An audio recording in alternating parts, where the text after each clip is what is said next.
Good afternoon, evening, morning, whenever it is that you're watching this. Deborah Roth here from Spirited Living, and a little bit later getting started than usual because I've been down the rabbit hole today and I'm back. And I say that because the goddess that I was going to introduce to you today, or reintroduce you to, was Rhiannon from the Celtic tradition. However,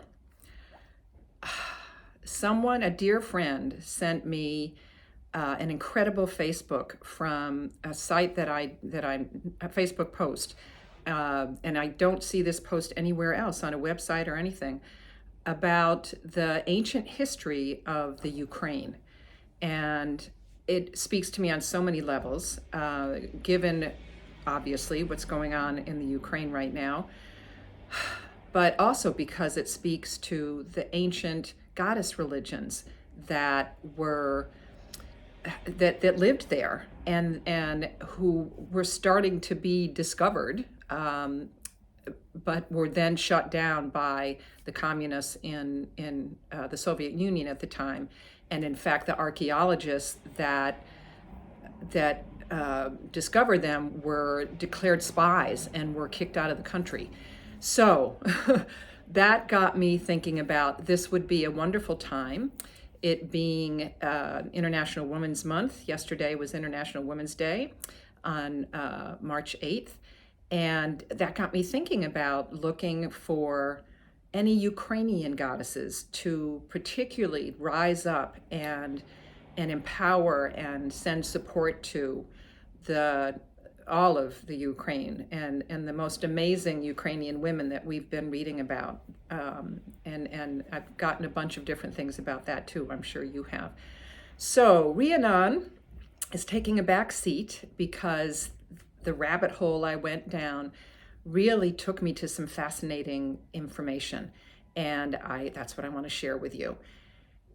There were several goddesses. The one that really resonated, and in fact, one of the sites that I looked at found that there was a celebration of her on March 10th, which is tomorrow.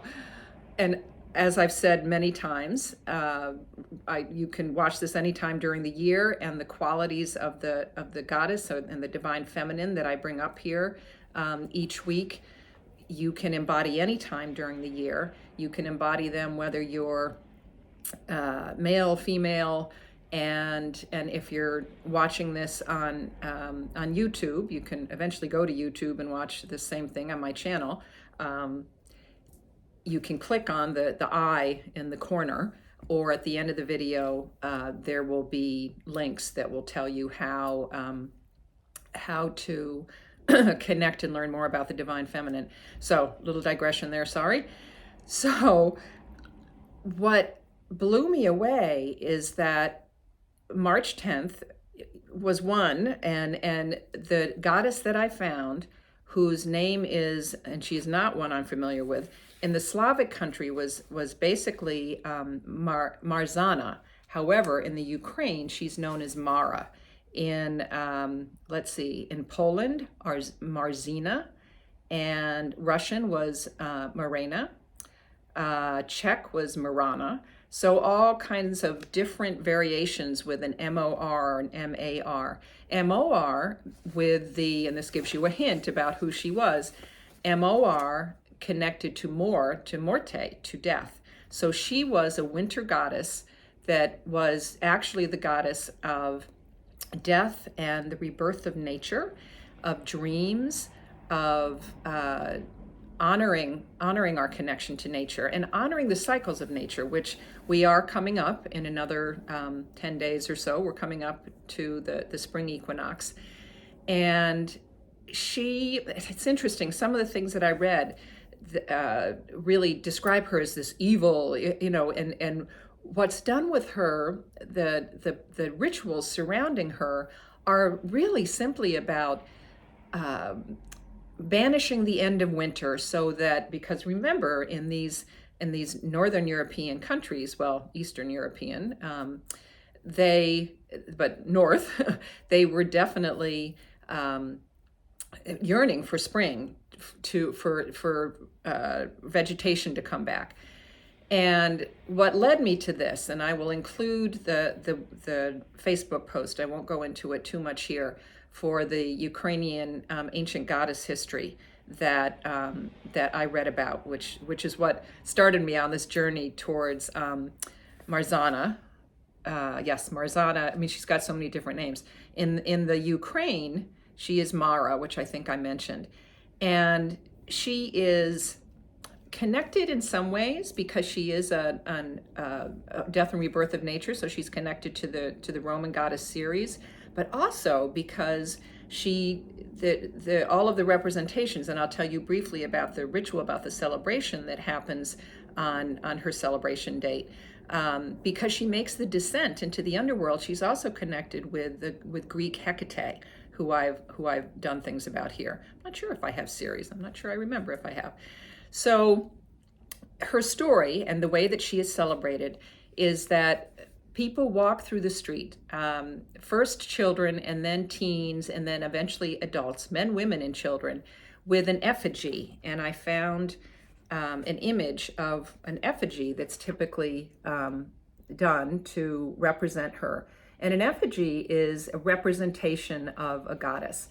And so she's covered in torn rags to show that winter is tired and coming to an end. And she's carried, and this is a small version of her, but she's carried through the village, and they stop at each person's home with a blessing and to basically say goodbye. And then she's sacrificed in kind of this ancient sacrificial ritual of ending one season by killing effectively the season itself, and then opening up. And in this case, the first process, after she is walked through the village, she's taken to a body of water, and in some cases she's burned first and then thrust into the water, and in other cases she's just drowned, basically. Winter is drowned. Now, water, as you know if you've been watching my videos, is also the element that has to do with our deep emotions and the underworld. It's the water represents our unconscious, our subconscious. If you have water, water in your dreams, that's one of the symbolisms of water, is taking us deep within. And it's the descent to the underworld, which are all of the representations of Mara in the Ukraine, or Marzanna in some of the other Slavic countries. So after she is drowned, after winter is disposed of to create space, to create fertility for the spring to come, they then walk back to the village with, and it's interesting, they called it a copse, what I've always known, COPSE, to be a small gathering of trees, or a gathering of small trees, depending on what you read. But they carry either a small tree or just sometimes just something to wave that represents the new growth of spring. So it's in some places it's a two-part ritual that basically does that takes us to the death of winter and acknowledges the renewal of nature, of the land, of Mother Earth that comes once winter is over. And I have to say, in New York City today, there's been sleet and rain all day, so not feeling very, very summer yet, but I have seen some little sprouts coming through. I hope you have too, wherever you are. Little sprouts underneath the dead leaves and everything else. So I invite you to feel connection, feel solidarity, I think we all have, with our Ukraine brothers and sisters, particularly our sisters, and especially if you read the post about the ancient history that talks about the fact that well before Egypt and Sumeria, where there were all kinds of archaeological digs that showed that they were the first civilizations, the seed of civilization. Actually, I'm not going to remember the names of the people. These are all Eastern European names.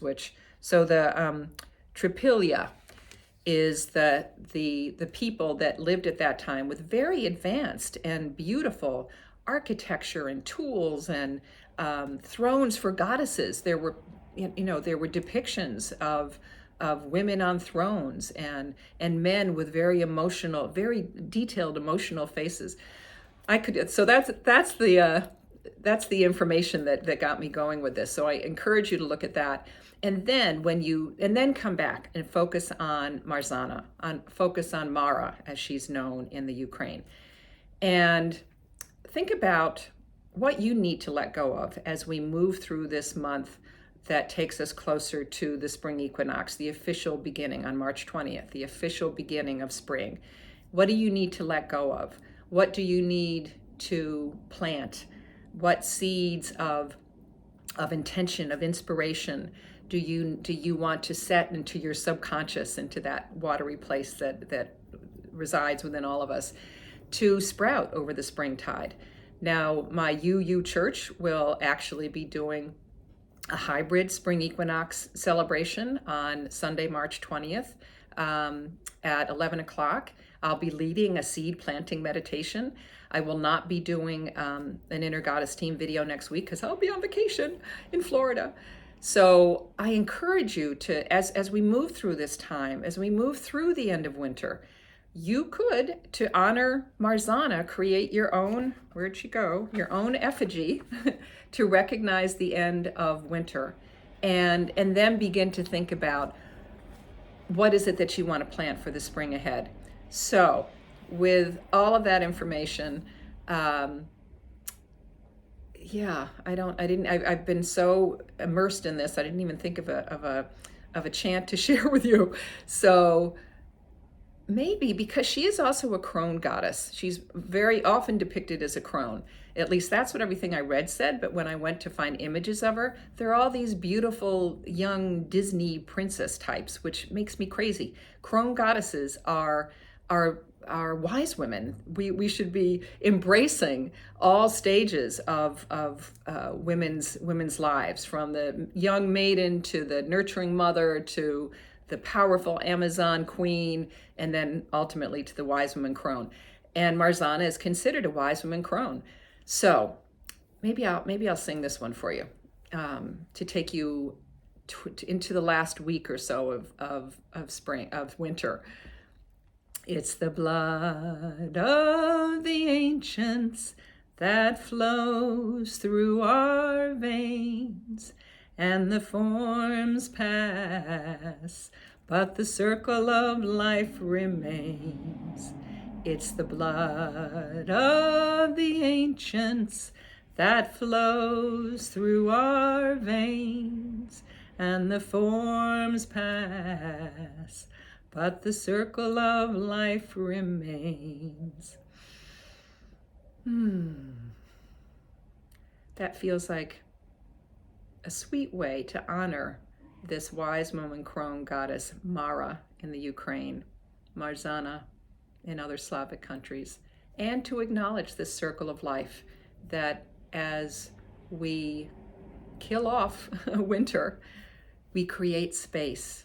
And from the ashes of that burning of the effigy, we water those ashes, and we plant seeds for what's to come in the spring. So I hope you enjoy your own end of winter, springtime celebrations. I'd love to hear about them. Thanks so much for joining me. See you in 2 weeks. Namaste.